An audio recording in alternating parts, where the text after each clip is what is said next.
ये टाइगर मछली के चक्कर में पानी में छलांग लगा देता है, लेकिन इसके हाथ एक भी मछली नहीं आती। दूसरी तरफ एक लड़का ये सब देखकर हंस रहा था, लेकिन वो टाइगर इसी लड़के की तरफ आ रहा था। लड़का ये सब देखकर डर जाता है और अपनी नाव की तरफ जाने लगता है। टाइगर लड़के के नजदीक पहुंचता, उससे पहले लड़का नाव में चढ़ जाता है और अपने उस पानी के ढांचे को भी ऊपर खींचने लगता है, लेकिन टाइगर ने ढांचे को पकड़ रखा था। लड़का केवल अपना बचाव देख रहा था, लेकिन टाइगर को एक सहारे की जरूरत थी। टाइगर पानी में घूम रहा था, वो नाव के ऊपर जाना चाहता था। लड़का उसे डांट लगाता है। टाइगर की आंखों में मासूमियत झलक रही थी। हर कोई एक जिंदगी पाने के लिए अपना बचाव करता है। लड़का टाइगर की कोई मदद नहीं करने वाला था, क्योंकि इसे भी अपना बचाव करना था। धीरे धीरे रात हो जाता है। टाइगर ने अभी नाव को पकड़ रखा था। लड़के को ये सब देखकर तरस आ गया था। लड़का एक फट्टे को लटकाकर अपने ढांचे में चला जाता है। टाइगर ढांचे को पकड़कर नाव के ऊपर चढ़ गया था। टाइगर को थोड़ी राहत महसूस होती है। अगली सुबह लड़का ढांचे पर बैठा था, जिसे जोरों की भूख लगी थी। मुख मिटाने के लिए एक मछली का शिकार करता है। मछली काफी बड़ी थी। मछली खुद का बचाव करने के लिए तड़प रही थी। लड़का अपनी भूख मिटाने के लिए तड़पती मछली को शांत कर देता है, लेकिन लड़के को दुख होता है कि उसने किसी की जान ली है। अब लड़का अपनी भूख मिटाने के लिए एक बड़ी मछली को पकड़ लेता है। मछली अपनी जान बचाने के लिए तड़प रही थी। लड़का तड़पती मछली को शांत कर देता है, लेकिन लड़के को दुख था कि उसने किसी की जान ली है। वो ऊपर वाले का शुक्रिया करता है। फिर लड़का नाव के पास जाता है और उस मछली को नाव में फेंक कर टाइगर को बाहर बुलाता है। कई दिन से भूखा टाइगर अपनी भूख मिटाता है। लड़के में एक दया थी, वो जानवरों के दर्द को पहचान सकता था। अब लड़का धीरे से नाव के ऊपर चढ़ता है और डंडे को उठाने की कोशिश कर रहा था। तभी टाइगर बाहर आ जाता है। लड़का बहुत ज्यादा डर गया था और लड़के के चेहरे पर एक मछली लगती है। लड़का मछली को उठाकर टाइगर की तरफ फेंकता है, लेकिन वो मछली उड़कर भाग जाती है। टाइगर को पछतावा होता है कि उसके हाथ से एक मछली निकल गई, लेकिन इनके लिए कुछ बड़ा होने वाला था। अचानक यहाँ एक मछलियों का तूफान आता है। सभी मछलियाँ उड़ने वाली थी। ये नजारा देखने में बेहद कमाल का लग रहा था। नाव में बहुत सारी मछलियाँ हो चुकी थी, लेकिन लड़के को टाइगर से खुद का बचाव भी करना था। वो टाइगर को डराते हुए एक बड़ी मछली अपने लिए उठाता है और उस मछली को खाकर अपनी भूख मिटाता है। लेकिन अब लड़का ठान लेता है कि उस खूंखार टाइगर को ट्रेंड करेगा, उसे एक समझदार जानवर बनाएगा, जिससे दोनों इस नाव पर आसानी से सफर कर सके।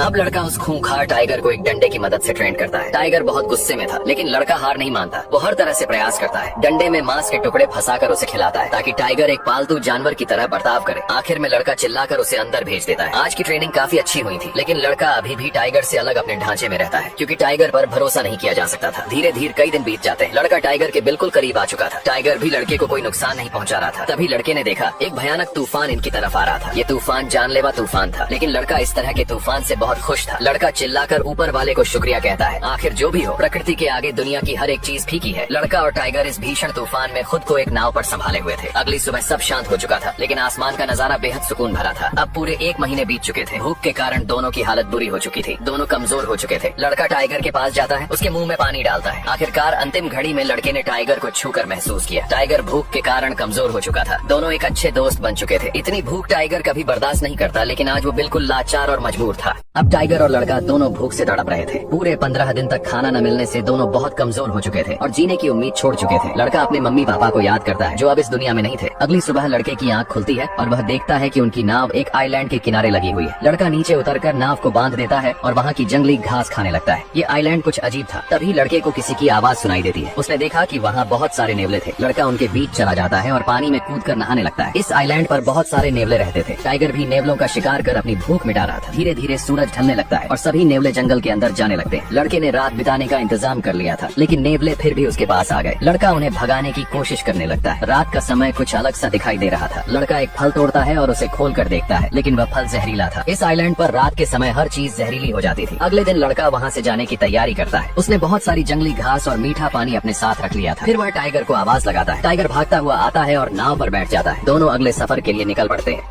अगले दिन लड़का यहाँ से जाने की तैयारी करता है। उसने नाव में बहुत सारी जंगली सब्जियाँ और पीने के लिए पानी भर लिया था। वह चिल्लाकर टाइगर को बुलाता है। टाइगर भागकर आता है और नाव पर बैठ जाता है। दोनों अगले सफर के लिए निकल पड़ते हैं। कई दिनों बाद वे समुद्र के किनारे पहुँचते हैं। लड़का रस्सी पकड़कर नाव को खींच रहा था, लेकिन उसमें अब जरा भी जोर नहीं बचा था। वह समुद्र के किनारे गिर जाता है। ये सफर काफी कठिनाइयों से भरा था। टाइगर नाव से नीचे उतरता है, लेकिन वह इतना कमजोर हो चुका था कि उसे चला भी नहीं जा रहा था। धीरे धीरे टाइगर जंगल की ओर बढ़ने लगता है। लड़का उसे ही देख रहा था और यही सोच रहा था कि टाइगर उसे एक बार पीछे मुड़कर जरूर देखेगा, लेकिन टाइगर बिना पीछे देखे जंगल में चला जाता है। तभी कुछ लोग आते हैं और लड़के की मदद करते हैं। हालांकि लड़का बहुत रो रहा था। लड़के की जान तो बच गई थी, लेकिन उसे इस बात का गहरा दुख था कि टाइगर ने एक बार भी पीछे मुड़कर नहीं देखा। वह टाइगर जिसके साथ लड़के ने कई महीने कठिनाइयों में बिताए थे। दोनों ने मिलकर उस दर्द को सहा था। यह एक गहरी दोस्ती थी, लेकिन एक तरफा दोस्ती थी। चाहे दोस्ती हो या प्यार, अगर वह एक तरफा हो तो दोनों ही जहर के समान होते हैं। ये कहानी यहीं समाप्त होती है। आपको ये कहानी कैसी लगी जरूर बताइए।